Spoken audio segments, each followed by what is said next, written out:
ಅದು ಇದ್ದುದ್ರೊಳಗೆ ಉತ್ತಮ ಪಕ್ಷ. ಅಲ್ಲದಿದ್ದರೆ ಅಲ್ಲಿಗೆ ಹೋಗಿ ಪ್ರಸಾದ ಮಂತ್ರಾಕ್ಷತೆ ಪಡೆದು ಅನುಜ್ಞೆ ಪಡೆದು ಆಮೇಲೆ ಮುಂದುವರಿಸುವಂಥದ್ದು ಅಂತ ಇದನ್ನು ದೇವರು ಮತ್ತೆ ಪುನಃ ಸೂಚನೆ ಮಾಡ್ತಾ ಇದ್ದಾನೆ ಅಂತ ತಿಳಿತೇವೆ. ಈಗ ನೋಡು,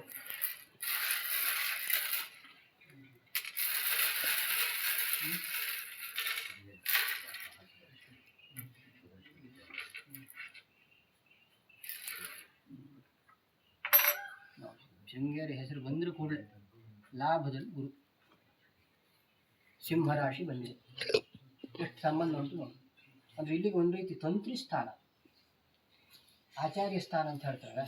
ಅದು ಅಂದರೆ ಅವರದ್ದು ಹೇಳಿಕೆ ಪ್ರಕಾರವೇ ಒಂದು ಸಾಕ್ಷಿ ಅಂದರೆ ಶೃಂಗೇರಿ ಪಾಲು ಅಂತ ಹೇಳ್ಕೊಂಡು ಒಂದು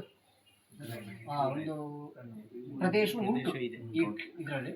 ಮತ್ತು ಶಾಸನದಲ್ಲೂ ಸಹ ಶೃಂಗೇರಿ ಸ್ವಾಮಿಗಳ ಹೆಸರು ಉಂಟು. ಮತ್ತು ಯಾವ ಸ್ವಾಮಿಗಳ ಹೆಸರು ಇಲ್ಲ, ಶೃಂಗೇರಿ ಒಡೆಯರು ಅಂತ ಹೇಳ್ಕೊಂಡು ಅಲ್ಲಿ ಬರೆದಿದ್ದಾರೆ. ಹಾಗಾಗಿ ಇದು ಮತ್ತು ಹರಿಹರ ವಿಜಯನಗರ ಸಂಬಂಧ ಅಂತ ಹೇಳಿದ್ರೆ ಅದು ಶೃಂಗೇರಿಗೆ ವಿಶೇಷವಾಗಿದ್ದದ್ದು, ಅದು ಇತಿಹಾಸ ಪ್ರಸಿದ್ಧ. ಹಾಗಾಗಿ ಇಲ್ಲಿ ಹೋಗಿ ಪ್ರಸಾದ ಮಂತ್ರಾಕ್ಷತೆ ಎಲ್ಲ ಪಡೆದು ಅದು ಕನಿಷ್ಠ ಯಾವುದು ಕಡೆಯದಾಯಿ ಸಾಧ್ಯ ಆದರೂ ಒಂದು ಕರೆಸೋಕೆ ನೋಡಿ.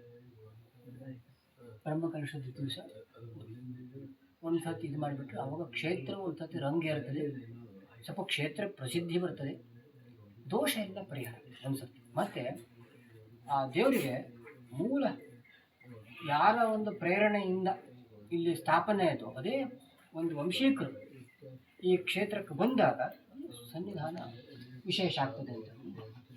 ಹಾಗಾಗಿ ಆ ಬಿಂಬದಲ್ಲೂ ಸಹ ವಿಶೇಷ ಸಾನ್ನಿಧ್ಯ ಬರೋದಕ್ಕೂ ಅದು ಸಹಕಾರಿ ಆಗ್ತದೆ ಅಂತ ಅದು ಗುರುಕೃಪೆ ಅದು ಕ್ಷೇತ್ರಕ್ಕೆ ಒದಗಬೇಕು. ಅದೊಂದು ವಿಷಯ ಬಗ್ಗೆ ಗಮನ ಹರಿಸಿ. ವೇಳೆ ಆಗುವುದಿಲ್ಲ ಅಂತೇಳಿ ಆದರೆ ನಮಗೆ ಪ್ರಸಾದ ಆದರೂ ಪಡೆದು ಮತ್ತೆ ಪುನಃ ಸೂಚನೆ